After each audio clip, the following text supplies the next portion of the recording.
Am I the asshole for telling my DL that I got the iPads for the kids, but I have locked her out of the settings? My son works on cargo ships. He is hard to contact and is gone for weeks to months at a time. He will not be around for the holidays. He is married to Daisy. Life has been rough for the couple the past 2 years. Daisy became unemployed and hasn't found work that is flexible enough with the kids. My son is gone often, so he can't help with the kids. A common issue that has been happening is that Daisy will sell the kids' things online for extra cash. I really don't approve, especially since she still is getting her nails done every 2 weeks still. The kids get into trouble, and so she sells their things. My granddaughter only had her new Switch video game for 2 weeks before it was sold. Daisy claimed she was playing too aggressively with the game, but when I asked, she could not give me examples. So the $70 Switch game got sold on eBay. This also only ever happens with expensive gifts. I have talked to her about it, but she denies it. Daisy asked me to buy the two kids' iPads for Christmas. They are expensive, and I am worried she is going to sell them. So I have set them up already and made it so she needs a password to get into the setting app. That way, she cannot wipe them and sell them. I called her up today and informed her I got the kids' iPad and explained that I put a password on the setting app. In short, she was pissed, but I made it clear this is the only way I am gifting them the iPads. I have been getting texts constantly about me overstepping. Am I an asshole? Should I get rid of the passcode? Am I the asshole for giving my son's girlfriend a budget for the dinner she's making?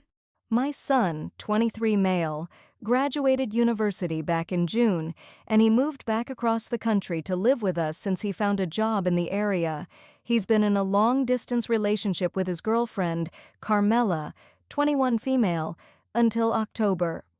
She initially took a semester off from college and was living with her mom. However, she's decided she's not going back. Her mom said she would have to move out and she had nowhere to go. My son is moving into his own place in January and had invited her to move in already, saying she could get a job in the area. However, she needed to move out sooner, and they both asked me if she could move in. I agree. Neither are paying rent, as I personally don't believe in charging my kids to live here, so it felt wrong to charge Carmela any.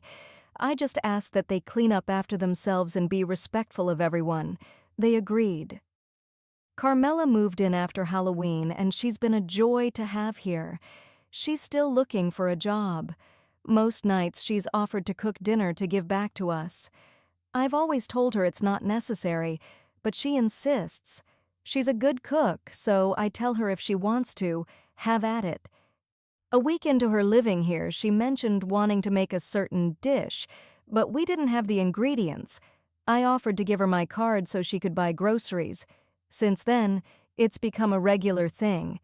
I didn't mind it initially. She picked up my groceries as well, and it seemed to be a good deal all around.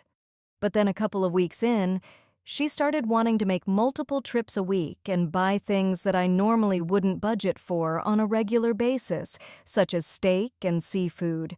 I asked her on Sunday when she went to the store to please get everything she needed in one trip. She said, okay. I thought that solved the problem. Cut to Monday night, and we finished dinner. She and my son are talking while I'm doing the dishes.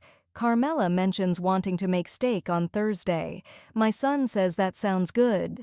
Carmela says she'll have to go back to the store. My son turns to me and says, "Mom, give her the card." I tell them no. I say I already gave her money to go shopping on Sunday and told her to get everything she needed. I also said we can't swing everyone having steaks this week, 6 people in the house, but maybe I can make them for Christmas dinner. I then go on to say if Carmela wants to keep cooking for us, which I appreciate, I am going to put her on a budget. I apologize for not doing it sooner. Carmela looks upset and my son seems offended. Later on, my son tells me I embarrassed Carmela when she's just trying to be nice. I said I appreciate her cooking dinner, but she's doing it on my dime and I can't afford this. I pointed out he's free to give her money to do this. My son pointed out they're only here a few more weeks. Can't I just make my guest happy? Am I really in the wrong here? Am I the asshole for bringing an extra guy to a group date? Everyone involved is in their 40s. My BFF D and I, both female, went to a bar 2 weeks ago. 2 guys approached us. I'll call them Abel and Cain. Abel and D hit it off right away and were talking with each other.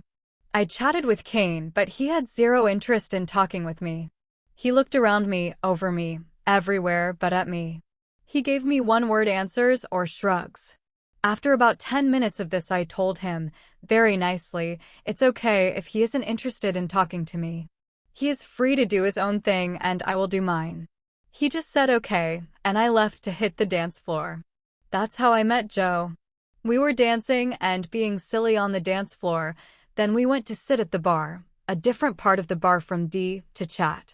After a while, D tells me that we are leaving, and Joe decided he would leave as well. I see Abel and Cain outside waiting for us. D tells me that we all are going to a nearby diner.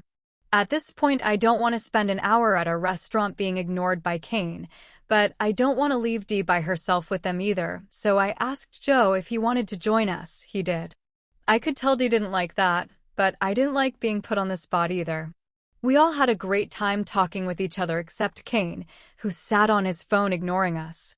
Everyone tried to engage him in conversation, even Joe, but Cain gave the same terse answers, so we left him to his phone.